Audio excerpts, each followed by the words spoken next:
Terima kasih atas kesediaan Bang PS Kaban untuk menerima kehadiran mulia Handi TV dalam sesi ngobrol-ngobrol santai menjelang pemilu 2024 dalam tahun 2024 yang tinggal beberapa saat lagi, tinggal 3 tahun lagi.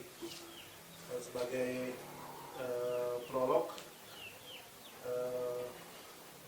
di sini ada owner Mulhandi TV, dia mungkin bisa sedikit memberikan opening statement. Silakan Bang Mulhandi. Mainkan. Ya udah mainkan, Bismillah. Ya. Berikutnya dari pemilu 2024 yang katanya mulai di 2022. Ya, jadi Bismillahirrahmanirrahim. Alhamdulillah, Partai Umat telah mengajukan permohonan Kementerian Hukum dan HAM. Ya, syukur semua proses, semua tahapan, semua persyaratan yang diminta oleh undang-undang sebagai syarat sah berdirinya partai politik itu telah dipenuhi oleh Partai Umat, dan prosesnya ini memakan waktu yang cukup lumayan panjang karena harus mempersiapkan 34 provinsi, kemudian 75 kepengurusan kabupaten kota, 70%. 70% ya, 70 atau 75% kabupaten kota seluruh Indonesia, juga 50% untuk tingkat kecamatan. Nah, ini persyaratan ini tidak mudah dan juga tidak murah. Ya.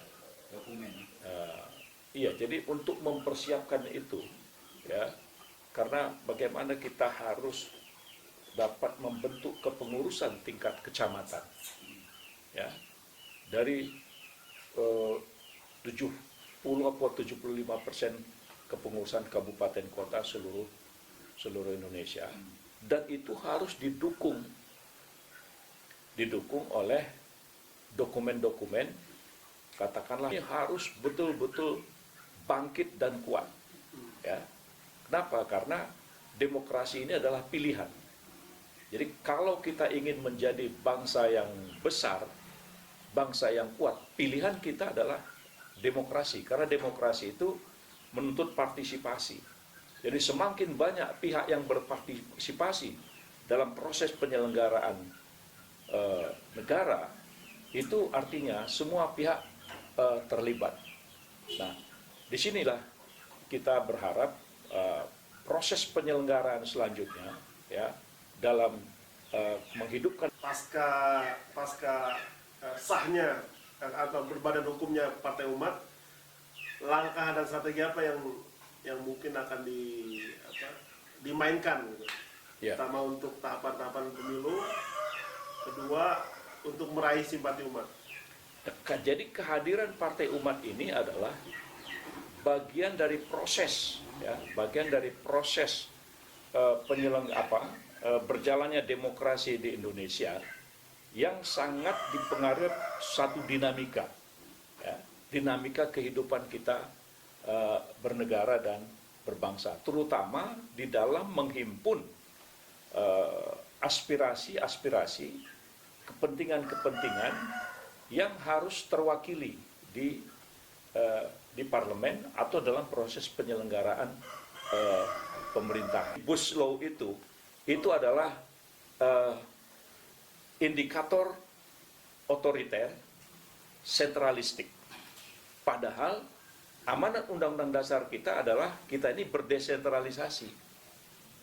Jadi harus ada pembagian-pembagian tugas dengan daerah, bukan mengambil semua kewenangan-kewenangan daerah kepada pusat. Nah, ini adalah indikator-indikator yang saya katakan tadi, rakyat itu, daerah itu, Indonesia itu tidak ada tanpa Kalimantan. Indonesia itu tidak ada artinya tanpa Papua, tanpa Irian. Ya, Indonesia itu tidak ada artinya tanpa Aceh. Jadi artinya kita ini membangun bangsa ini, bagaimana hak-hak Aceh, ya, hak-hak Papua, hak-hak Kalimantan. Bagaimana rakyat Kalimantan itu dia bisa menikmati sebesar-besar kemakmuran rakyat dari seluruh sumber daya alam yang ada. Nah, ini Undang-Undang Omnibus Law itu ini sudah menunjukkan, ya, hanya memberikan kemanfaatan hanya pada segelintir orang. Nah, oleh Partai Umat ini kita katakan lawan kezaliman itu. Jadi kita ingin kezaliman dalam konteks Partai Umat ini bukan hanya di bidang hukum, tapi distribusi ekonomi, pembangunan. Karena kita membangun negara itu membangun peradaban, ya. Membangun bangsa itu membangun peradaban. Contoh kata-kata kemanusiaan yang adil dan beradab. Nah, coba itu, ya. Lakukan pilihan sesuai dengan hati nuraninya, apa yang sesuai dengan keinginannya, apa yang sesuai dengan harapannya. Gitu. Nah, rakyat kita ini sekarang adalah rakyat yang boleh dikatakan mayoritas adalah generasi milenial, generasi yang rasional, generasi yang sangat paham teknologi. Mereka banyak membaca melalui media-media sosial. Mereka juga sangat cepat mendapatkan informasi dari banyak sumber. Nah, sudah tentu pengalaman-pengalaman kehidupan kita, katakanlah oleh partai-partai politik, ya. Nah, rakyat kan tahu kok partai ini sudah didukung oleh rakyat, ya, sudah dipilih oleh rakyat sebagai pemenang pemilu. Tapi kehidupan kok semakin susah, ya, kehidupan kok semakin susah, ya. Nah, tentu rakyat yang cerdas, ya, rakyat yang cerdas, mereka akan berpikir mampu membawa Partai Umat meraih suara-suara milenial. Iya. Jadi apa gini, hitungannya? kunci utama kita dalam kehidupan ini adalah kecerdasan. Ya, kecerdasan. Jadi pemimpin itu harus cerdas. Karena kecerdasan itu dalam rangka kecepatan mengambil keputusan, memilih keputusan-keputusan untuk mengatasi masalah. Jangan sampai pemimpin itu menjadi sumber masalah. Itu. Mantan ketua umum FPI, Pak? Bukan hanya itu. Bukan hanya itu. Jadi saya berani mengatakan pembuatan undang-undang Omnibus Law itu adalah indikator otoriter, sentralistik. Padahal amanat Undang-Undang Dasar kita adalah kita ini berdesentralisasi. Jadi harus ada pembagian-pembagian tugas dengan daerah, bukan mengambil semua kewenangan-kewenangan daerah kepada pusat. Nah, ini adalah indikator-indikator yang saya katakan tadi, rakyat itu, daerah itu, Indonesia itu tidak ada tanpa Kalimantan. Indonesia itu tidak ada artinya tanpa Papua, tanpa Irian. Ya, Indonesia itu tidak ada artinya tanpa Aceh.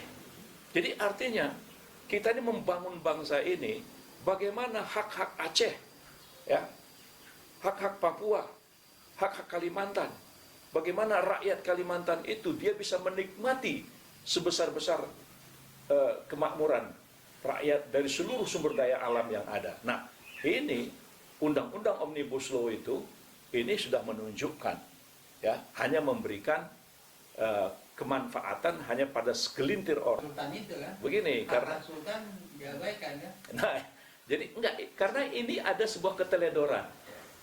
Jadi 76 tahun Indonesia, coba Indonesia merdeka, bahasanya apa? Kami bangsa Indonesia, dengan ini menyatakan kemerdekaan Indonesia. Yang menyatakan kemerdekaan itu kan orang yang tertindas, Harusnya. ya kan? Orang yang terzalimi, ya kan? Orang yang dia terjajah, gitu. Nah, jadi orang-orang yang terjajah ini menyatakan kemerdekaan. Harusnya orang-orang inilah yang menikmati kemerdekaan itu. Idealnya. Itu memang tujuannya. Nunggu Partai Umat menang dulu. Ya, jadi makanya Pak Mul harus dukung Partai Umat, ya kan? Bagaimana supaya Partai Umat ini bisa mewujudkan apa yang menjadi keinginan, apa yang menjadi cita-cita. Memang Nusantara itu harus merdeka dulu. Jangan tiba-tiba Indonesia jadi Indomaret, Indofood kan. Sekarang ini kan Indomobil. Mungkin kita kembali ke ini Pak. Apa namanya, Partai Umat kan mungkin masih bisa dibilang sebelum jagung ya, baru. Ya. Tapi emang udah sangat diperhitungkan, di mana ada tokoh-tokoh penting di dalamnya. Pak Anies sendiri juga Harus mengikuti pemilihan umum. Namanya pemilihan umum itu kan pilihan. Rakyat siapapun dia berhak melakukan pilihan sesuai dengan hati nuraninya, apa yang sesuai dengan keinginannya, apa yang sesuai dengan harapannya. Gitu. Nah, rakyat kita ini sekarang adalah rakyat yang boleh dikatakan mayoritas keinginan untuk membangun kekuatan kekuatan bangsa ini dengan membangun kekuatan umat. Jadi umat untuk Indonesia. Itu. Jadi kalau misalnya kita nih umat itu sebagai partai politik Islam, gitu kan, maka bagaimana Islam untuk Indonesia? Nah, gitu. Iya. Islam Nusantara maksudnya. Apa? Islam Nusantara. Ya, jadi itulah. Jadi Islam itu untuk Indonesia. Jadi apa yang kita berikan? Jadi kembali tadi, apa yang kita berikan supaya bangsa ini beradab, berkeadilan sosial, dan kemudian semua masalah itu terasasi dengan tradisi kita bermusyawarah. Ya, bukan tradisi keakuan yang terlalu berlebih-lebihan sehingga menimbulkan konflik gitu. Nah, kita tidak. Jadi sebetulnya bangsa ini bisa menjadi bangsa yang kuat dan harus menjadi bangsa yang kuat.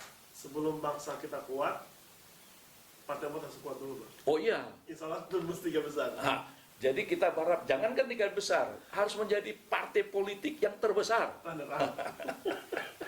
Amin. Ya.